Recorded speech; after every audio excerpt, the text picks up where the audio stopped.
उन्हाची चाहूल लागताच बाजारामध्ये शीतपेय, कूलर दुकानं फुलली आहेत। यासोबतच उन्हातनं आल्यानंतर तहान भागवण्यासाठी माठातील पाणी अत्यंत महत्त्वाचं आहे। यामुळे गरिबांचं फ्रीज सध्या हातगाडीवरती घेऊन गल्लोगल्ली विक्रेते फिरताना दिसतायत।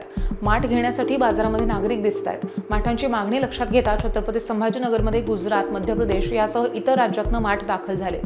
माठांची मागणी वाढली असली तरी सुद्धा भाव वाढले, त्यामुळे व्यवसायावरती काही अंशी परिणाम होतोय असं विक्रेते म्हणतात। क्या कहेंगे अभी माठ का दर कैसा है और कैसी बिक्री हो रही है और क्या रेट है? माठ का गाय चारा 250 का था, इस साल 300 350 का माठ बिकता है। काला वाला, लाल वाला लिया तो उसका भी अलग अलग रेट रहता है, जैसा लिया वैसा रेट रहता है। गाय चारा 250 का बिकता था, ऐसा 300 या 350 बिकता है। रेट क्यों बढ़ गए? रेट क्या महंगाई की वजह से रेट बढ़ गया वाला है।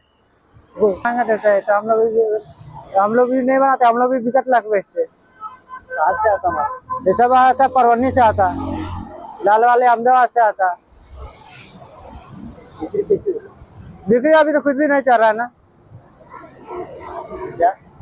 अभी बिक्री धंधा कुछ भी नहीं चल रहा है, कम ज्यादा थोड़ा चल रहा है। अब रोज गली में घूमते हैं, रोज 2-4 बीघा बस हो जाता, 2-4 मटका बीघा बस। रोज निकलता? रोज निकलता वही 500-600 रुपये निकलता। क्या नाम तुम्हाला? महेंदर। काय सांगाल आपण आता माठ खरेदी केला, किती रुपयात घेतला आणि कसे दर वाटले आपल्याला? हा काळा रंगाचा माठ आहे बघा। हा आहे तो साधारण याच्यात 20 लिटर पाणी बसतं। ते 20 लिटर पाण्याचा माठ त्यांनी आम्हाला 250 रुपयामध्ये दिला। 300 रुपये त्यांनी प्राइस सांगितली, ते 250 मध्ये दिला। त्याच्यामध्ये थंड पाणी जास्त प्रमाणात राहतं म्हणून त्याचं बोललं होतं। आणि लाल रंगाचे बघितले होते ते चिनी मातीचे पण होते, ते 350 ते 400 रुपये किंमत होती। कमी करून ते 300-250 पर्यंत देतील। काय वाटतं, दर वाढलेले वाटतात का कसं? थोडे वाढलेलेच आहे आपण। मागच्या वेळेस ते 180-150 रुपयापर्यंत होते, आता ते 250 रुपयापर्यंत गेलेले।